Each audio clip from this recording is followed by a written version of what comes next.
नमस्कार अनि जजलपा नेपाल भाषा एकाडेमीका निमित्त अनक मिडियाको प्रस्तुति र कीर्तिपुर नगरपालिकाद्वारा निर्मित रेडियो शिक्षा कार्यक्रमबाट म हरिबहादुर थापा यहाँहरूलाई हार्दिक स्वागत अभिवादन गर्दछु।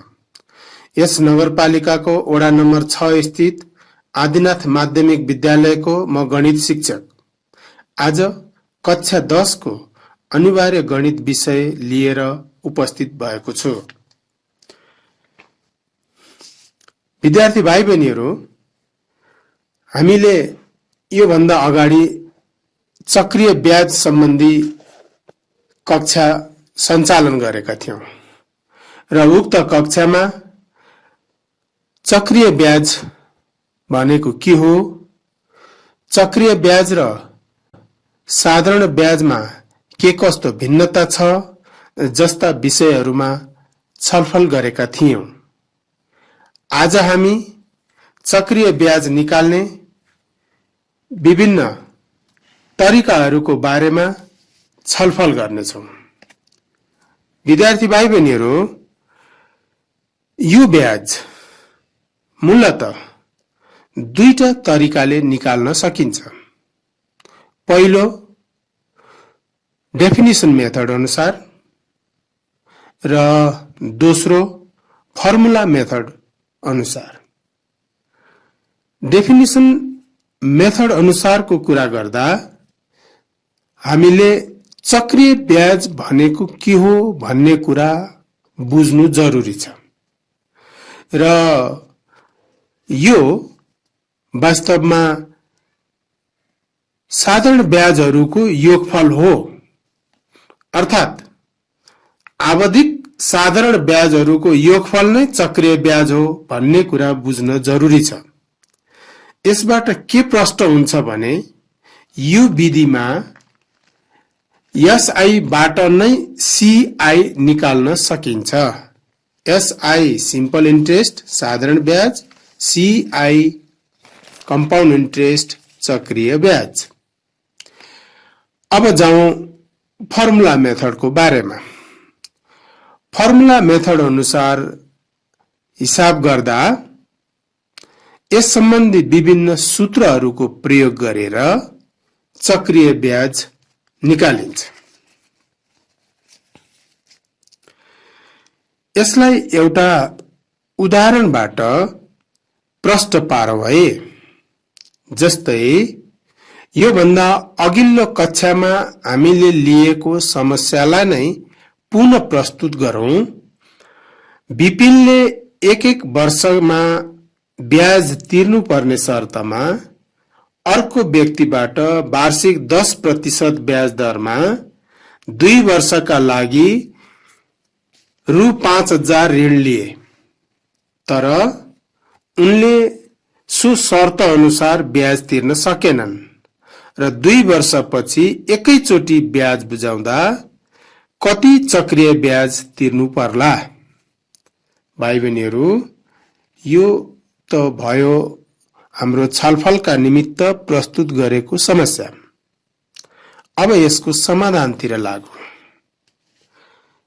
भाइ बहिनीहरू, यो समस्यामा सावा मूलधन प्रिन्सिपल जसको संकेत P को भ्यालु 5000 रुपैयाँ छ, टाइम T को भ्यालु 2 वर्षको छ, R रेट 10% र हामीले निकाल्नु पर्ने CI अर्थात कम्पाउन्ड इन्ट्रेस्ट।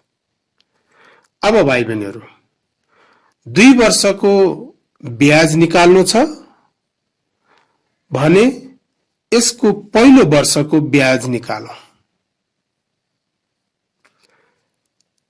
त्यसलाई I1 संकेत प्रयोग गर्यौं भने I1 equal to PTR upon 100 अर्थात P multiply T multiply R whole अपन 100।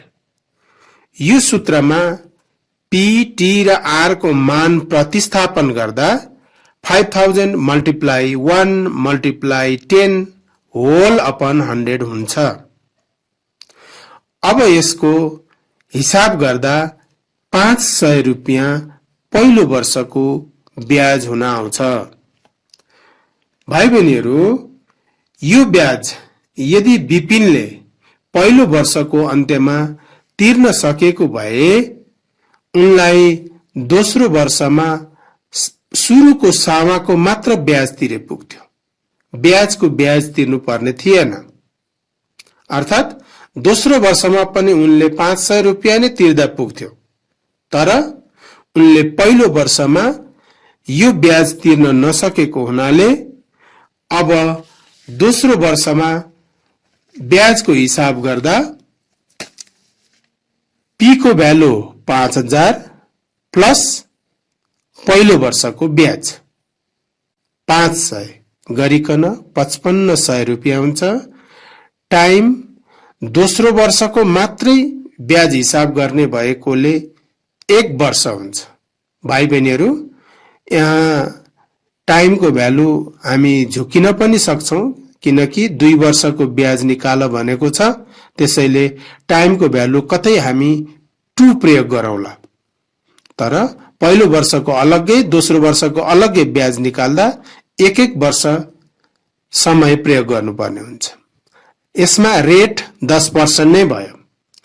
अब दोस्रो वर्षको ब्याजलाई I2 नामाकरण गर्दा I2 इक्वल टु फेरि पनि PTR अपन 100 हुन्छ, अर्थात् P multiply T multiply R upon 100 सूत्र। अब यो सूत्रमा हामी मान प्रतिस्थापन गरौं। P को मान 5500 रुपैयाँ, टाइम 1 वर्ष भयो, रेट 10% भयो। यसको हिसाब गर्दा दोस्रो वर्षको ब्याज 550 रुपैयाँ हुन आयो। यसरी पहिलो वर्षको ब्याज 500 र दोस्रो वर्षको ब्याज 550 रुपैयाँलाई अब हामी एकै ठाउँमा जोडिदिउँ।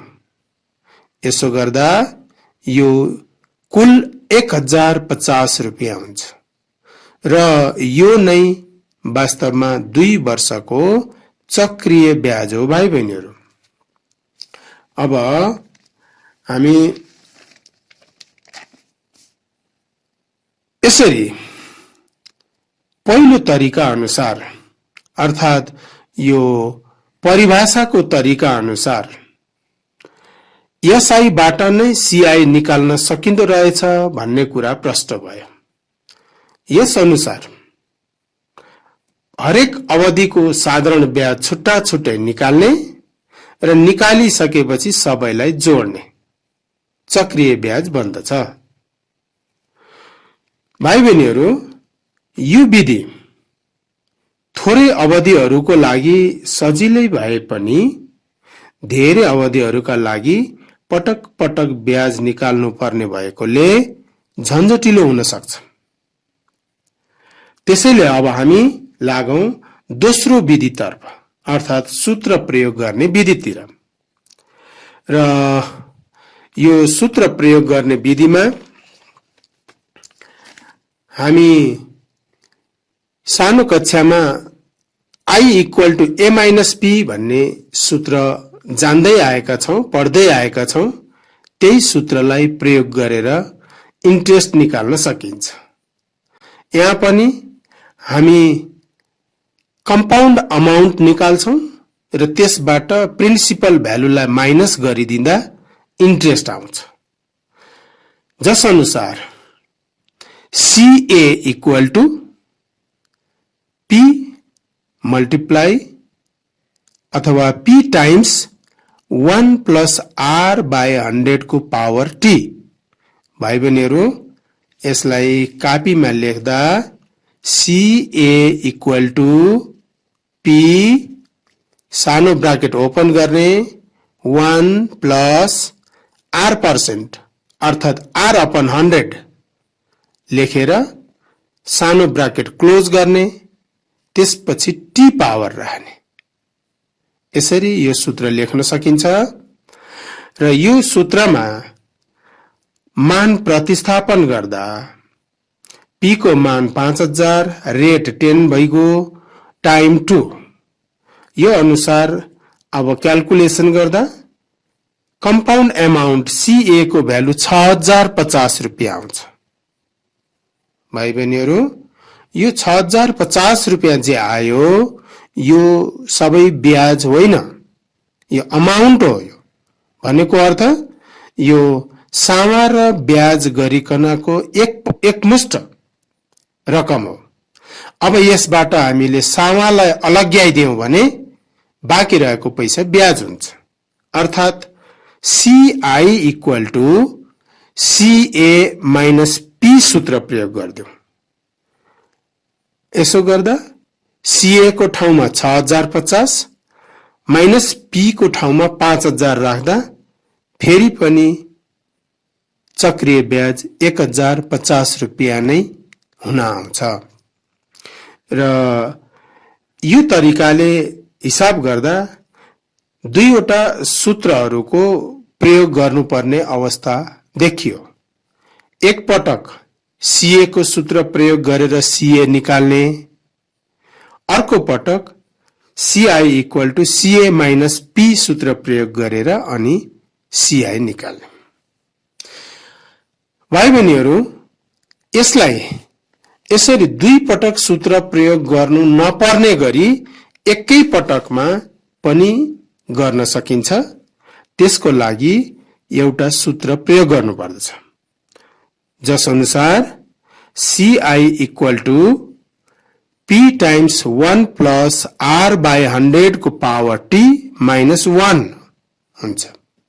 अर्थात यसलाई कापीमा लेख्दा भाइ बहिनीहरूले CI इक्वल टु P ठुलो ब्राकेट ओपन गर्ने, फेरि सानो ब्राकेट पनि ओपन गर्ने, सानो ब्राकेट को भित्र 1 प्लस R% अर्थात R अपन 100 लेखेर सानो ब्राकेट क्लोज गर्ने, त्यसमा पावर T राखेर माइनस 1 गर्ने,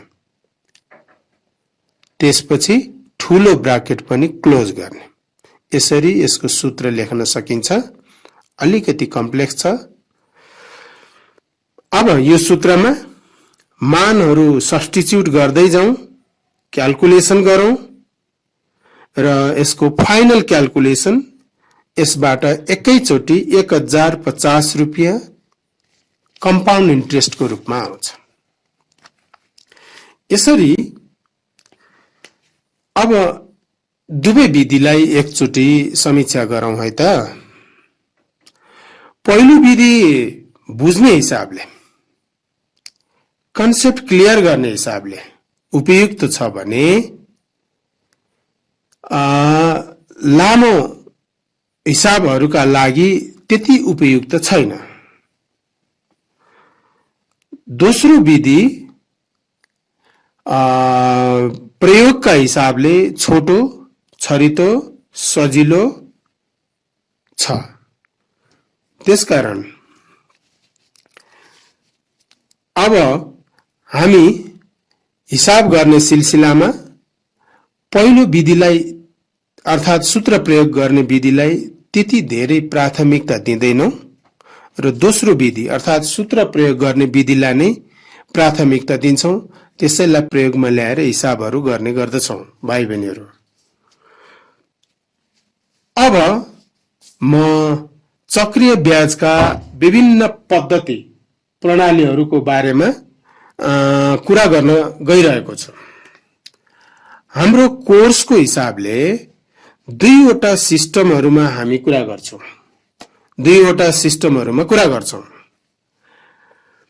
पहिलो वार्षिक चक्रिय ब्याजको प्रणाली, एनुअल कम्पाउन्डिङ सिस्टम।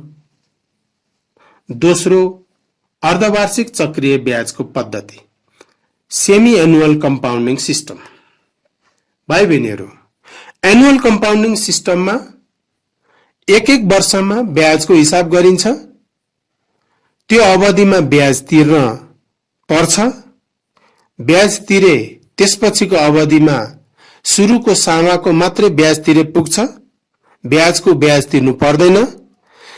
यदि ब्याज तिर्न सकिएन त्यो समयमा भने अर्को अवधिमा अथवा त्यो भन्दा पछिल्लो वर्षमा गएर सामाको साथसाथै ब्याजको पनि ब्याज तिर्नु पर्दछ। त्यसैगरी अर्धवार्षिक पद्धतिमा हरेक 6 महिनामा ब्याजको हिसाब गरिन्छ। यसरी निकालेको ब्याज 6 महिनाको अन्त्यमा तिर्नुपर्छ। तिर्यो भने सुरुको सामाको मात्रै ब्याज पछिल्लो अवधिमा तिरे पुग्छ, अन्यथा सुरुको सामाको ब्याजको साथसाथै ब्याजको पनि ब्याज पछिल्लो अवधिमा तिर्दै जानुपर्ने हुन्छ। यसैगरी अन्य पद्धतिहरू पनि हाम्रो प्रचलनमा रहेका छन्, जस्तो त्रैमासिक 3 महिनामा ब्याज भुक्तानी गर्ने, मासिक महिना दिनमा ब्याज भुक्तानी गर्ने, यस्ता पद्धतिहरू पनि रहेका छन्।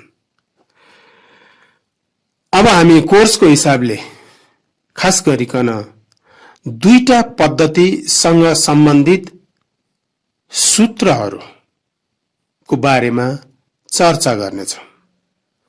विद्यार्थी भाइ बहिनीहरू, त्यो दुईटा पद्धति भनेको हामीले सुरुमै चर्चा गरे झैं वार्षिक प्रणाली र अर्धवार्षिक प्रणाली, र यसमा हामीले विशेष गरी कम्पाउन्ड अमाउन्ट र कम्पाउन्ड इन्ट्रेस्टका सूत्रहरूको बारेमा चर्चा गर्नेछौँ। जस्तो वार्षिक प्रणालीमा कम्पाउन्ड अमाउन्ट निकाल्नु पर्यो भने CA equal to P times 1 plus R by 100 to the power T, अर्थात लेख्दा CA equal to P times सानो ब्राकेट ओपन गर्ने 1 प्लस R का मुनि 100 सानो ब्राकेट क्लोज गरेर पावरमा T राख्ने। भाइ बहिनीहरू, यो 100 लाई R को मुनि मात्रै लेख्नु पर्दछ। त्यसैगरी अर्धवार्षिक प्रणालीमा CA equal to P times 1 plus R by 200 को पावरमा 2T हुन्छ। त्यस्तै वार्षिक प्रणालीमा यदि हामी कम्पाउन्ड इन्ट्रेस्ट निकाल्छौं भने यसलाई अघि भनिएको सूत्र अनुसार CA निकाल्ने, त्यसपछि CA माइनस P सूत्र प्रयोग गर्न सकिन्छ। यसको सट्टा यदि हामी एकैचोटी CI निकाल्छौं भने P times 1 plus R by 100 को पावर T माइनस 1 यस्तो सूत्र प्रयोग गर्न सकिन्छ। यसलाई लेख्दा केही अगाडि मैले चर्चा गरे जस्तै P टाइम्स ठुलो ब्राकेट ओपन सानो ब्राकेट पनि ओपन गर्ने 1 प्लस R बाई 100 सानो ब्राकेट क्लोज गरेर पावरमा T राख्ने माइनस 1 लेखिकन ठुलो ब्राकेट पनि क्लोज गर्ने, यसरी सूत्र लेख्न सकिन्छ। त्यस्तै अर्धवार्षिक प्रणालीमा हो भने CI इक्वल टू अघि जस्तै CA माइनस P बाट निकाल्न सकिन्छ एउटा त, भने अर्को P times 1 plus R by 200 को पावरमा 2T माइनस 1 यस्तो सूत्र प्रयोग गर्न सकिन्छ। र वार्षिक र अर्धवार्षिक प्रणालीको सम्बन्धमा 2-3 वटा नोटहरू ख्याल गरौँ भाइ बहिनीहरू। एउटा वार्षिक प्रणालीको सूत्रहरूमा R को अपनमा 100 छ, 100 आउँछ भने अर्धवार्षिक प्रणालीको सूत्रमा R अपन 200 हुन्छ। R अपन 100, R अपन 200, यसमा ख्याल गरौँ।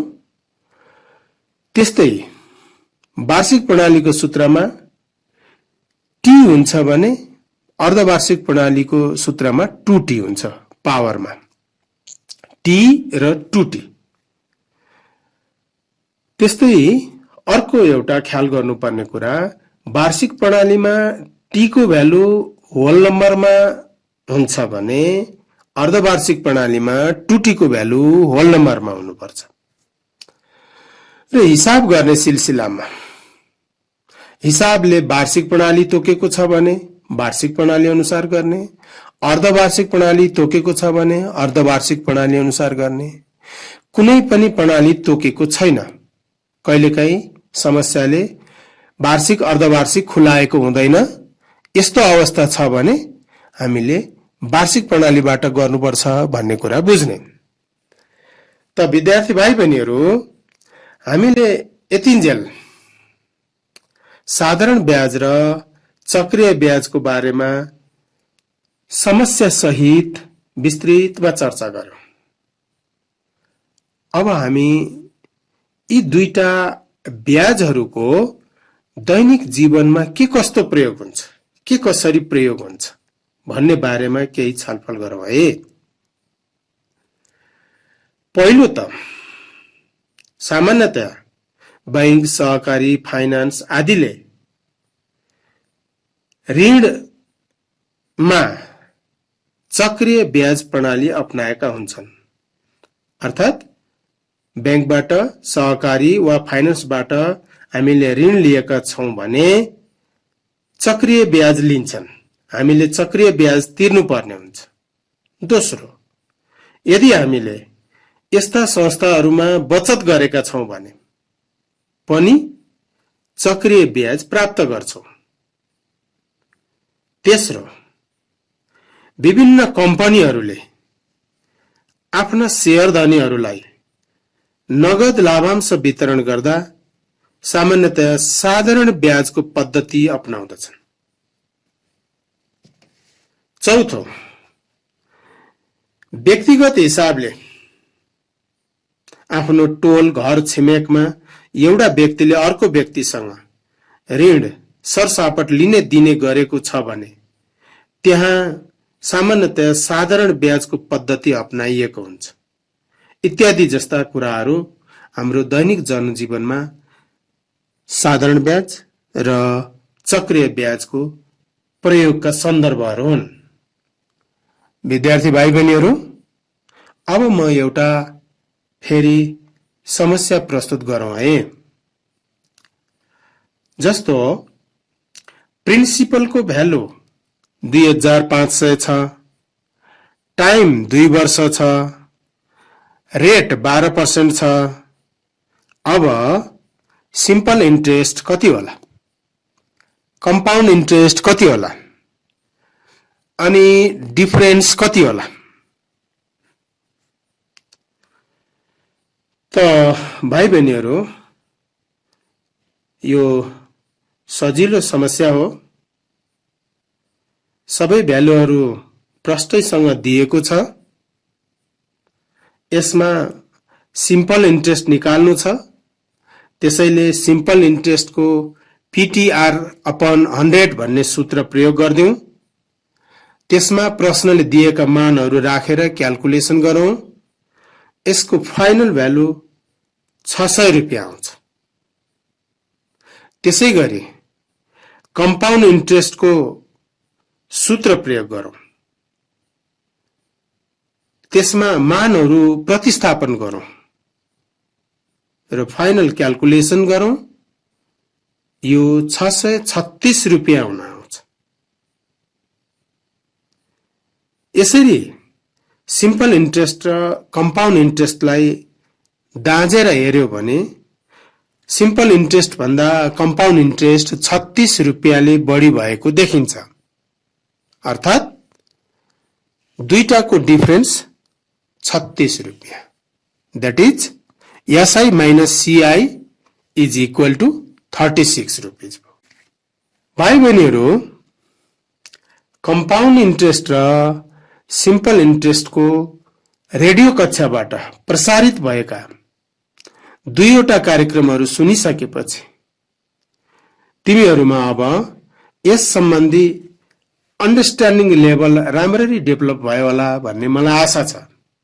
त्यसैले म एउटा समस्या भाइ बहिनीहरू समक्ष फेरि प्रस्तुत गर्न चाहन्छु है त। त्यो के भने, मानौ तिम्रो बुवासँग 1 लाख रुपियाँ छ।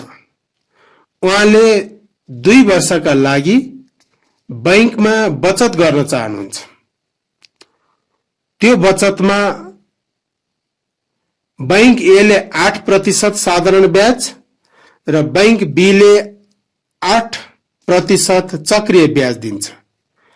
अब तिमीले तिम्रो बुवालाई कुन बैंकमा बचत गर्न सुझाव दिन्छौ भन त? भाइ बहिनीहरू, आफूले बचत गर्दा जसले बढी ब्याज दिन्छ उसै कहाँ बचत गर्नु सही निर्णय हुन्छ। यहाँ बैंक बी मा बचत गर्न सुझाव दिनु उपयुक्त हुन्छ, किनकि बैंक ए ले 1 लाख रुपियाँको मात्र ब्याज दिन्छ भने बैंक बी ले रु 1 लाखको साथसाथै त्यसको पहिलो वर्षको ब्याजको समेत ब्याज दिन्छ। त्यसैगरी बैंकबाट ऋण लिनु पर्यो भने जुन बैंकमा थोरै ब्याज तिर्नुपर्छ त्यही बैंकबाट ऋण लिनु उपयुक्त हुन्छ। भनाइको अर्थ, बचत गर्दा धेरै ब्याज आउने ठाउँमा र ऋण लिँदा थोरै ब्याज तिर्नुपर्ने ठाउँमा ऋण लिनु बुद्धिमानी हुन्छ। यसरी हामीले 2 किसिमका ब्याजको कन्सेप्ट, यसको क्याल्कुलेसन, यसको व्यावहारिक दैनिक जीवनमा प्रयोग समेतका बारेमा थाहा पायौं, सिक्यौं। भाइ बहिनीहरू, अब पाठ्य पुस्तकमा भएका समस्याहरू कापीमा समाधान गरिकन आफ्ना विषय शिक्षकलाई अनुकूल समयमा देखाउन म आग्रह गर्दछु र निस्केका समस्याहरू आफ्ना विषय शिक्षकसँगै बसेर छलफल गरिकन समस्यालाई समाधान गर्न पनि म अनुरोध गर्दछु। र अन्त्यमा प्राविधिक मित्रबाट समय समाप्त भएको जानकारी प्राप्त भएकोले म आजको पाठ यही अन्त्य गर्ने अनुमति माग्दछु। आजको यस कार्यक्रममा प्राविधिक सहयोग गर्नुहुने मित्रलाई धन्यवाद दिँदै आगामी हप्ता यही समयमा म पुनः भेट्ने बाचाका साथ आजलाई बिदा हुन्छु। छिनछिनमा साबुन पानीले हात राम्ररी धोएर घरमै सुरक्षित बस्नुहोस्। नमस्कार, शुभ दिन।